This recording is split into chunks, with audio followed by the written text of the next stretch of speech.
apa susahnya sih Ibu Mega lakukan revisi itu, bahwa yang pantas memang adalah Puan. Dan Puan kan udah bertemu dengan AHY. Bagaimana misalnya kalau kita usulkan, lebih baik politik itu diatur berdasarkan keseimbangan gender.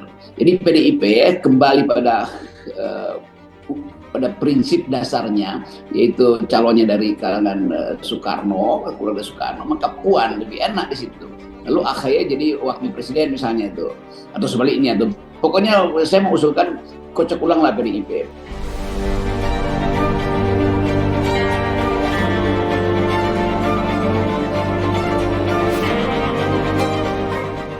Masih lekat diingatan masyarakat Indonesia perseteruan dua kader PDI Perjuangan, Puan Maharani dan Ganjar Pranowo, dalam perebutan tahta petugas partai menjadi calon presiden usungan PDI Perjuangan.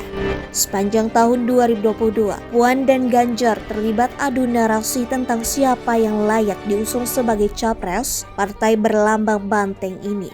Beragam pertunjukan pun menghiasi laman media sosial dan media mainstream akibat tindak tanduk perilaku keduanya. Paling melekat dalam ingatan publik adalah perilaku Puan Maharani yang acap membuat ia mendapat bully dari netizen. Mulai dari baliho bertuliskan "Kepak Sayap Kebinekaan" dengan latar foto Puan Maharani, hingga aksi bagi-bagi kaos dengan wajah cemberut mendapat sorotan publik. Belum lagi aksi menanam padi dengan cara tak biasa ala Puan dengan cara maju, mendapat bully keras dari publik di dunia maya. Bahkan tak sedikit yang mempertanyakan kapasitas Puan Maharani yang saat ini menjabat sebagai Ketua DPR RI. Perseteruan keduanya berakhir sejak PDI Perjuangan akhirnya memilih Ganjar Pranowo sebagai petugas partai yang diusung sebagai capres 21 April lalu di Istana Batu Tulis, Bogor. Kedua tokoh senior PDI Perjuangan ini pun kembali bergandengan tangan. Namun belakangan, nama Puan kembali mencuat dan digadang-gadang akan menggantikan Ganjar Pranowo sebagai capres. Isu ini dihembuskan pengamat politik Rocky Gerung. Rocky menilai PDI Perjuangan telah salah mengambil sikap mengusung Ganjar sebagai capres.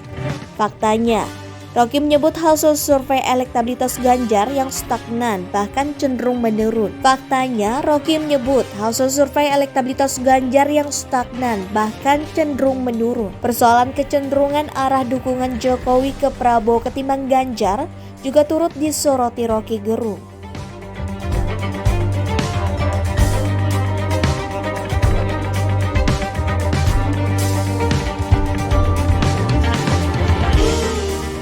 Rocky juga membaca arah migrasi barisan pendukung Jokowi lebih condong ke Prabowo daripada mendukung Ganjar Pranowo.